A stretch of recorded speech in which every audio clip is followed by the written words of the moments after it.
सांग मैंने जी सब बेले डाली भजा तरकारी खाई खाई बोर हो गले रुटी भजा खाई खाई बोर हो जाऊँ चलतु आज गोटे नुआ रेसिपी बनवा नुआ रेसिपी की समस्त की स्वागत। तो चलतु मोर किचेन रे आपण मानक आज सकाळर टिफिन रे बनई दूची। तो एबे तो तड़का मुझे लगे देची 2 चमच तेल से भुसुंगा पत्र धनिया पत्र सुखिला लंका सोरिष आउ बोट डाली पकईकि गोटे तड़का लगे देती। गोटे गिना हम सुजी नहीं जाती से लुण टिके नाक पकई देती। एबे गरम पानी देकर आड करदेली। सब कथा तो सरला सांग मैंने एइठिकिनी आपण मैंने पचारे एटा सुजीटा कौन सुजी है जो आम रवा इडली जो आम बनाए तो इडली बगरा जो मुझे बनई था जो सुजी रे से ये सुजी आपण मैंने चाहिए नॉर्मल सुजी रे घर सुजी रे मध्य करें। तो एबे आमर जंतनी होगला गोटे सैड्रे रखीदे पुणी थे सेम कड़ई रे गोटे चमच तेल गोटे सुखिला लंका सोरिष भुसुंगा पत्र देदेकरी टमाटो को आड करदेली। टमाटो जेहेतु टिके नाक मेल्ट हो तादेह आम पानी आड करदे अल्प अल्प करके पानी आड कले टमाटोटा भल भाव में सीझीज आ टिके नाक तेंतुली चकुड़ी रखी से आड करदेली। फ्रिज रे किसी सीजा डाली था पकईदेली। आपण मैंने चाहिए ये डाली पकई पारती ना न पकई पारती किंतु डाली पकईले टिके बेसी बढ़िया लगे। डाली पकई सारापर पानी टिके आड करदेली ता सागे टिके नाकु चाट मसला पकातु कि आपण मान पाखे जदि संबर पाउडर थी संबर पाउडर पकातु संबर पाउडर पकईले बेसी बढ़िया लगे। तो संबर पाउडर टिके नाक पकईदेली। एबे से कौन कली ना धनिया पत्र हेरिका पकईदे कि पानी बहुत भल भाव में सब आड करदेली।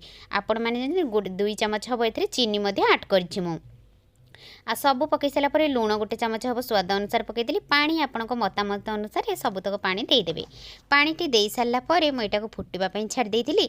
एबे तो कौन ना फुटी सारापर धनिया पत्र तो पकईदेली।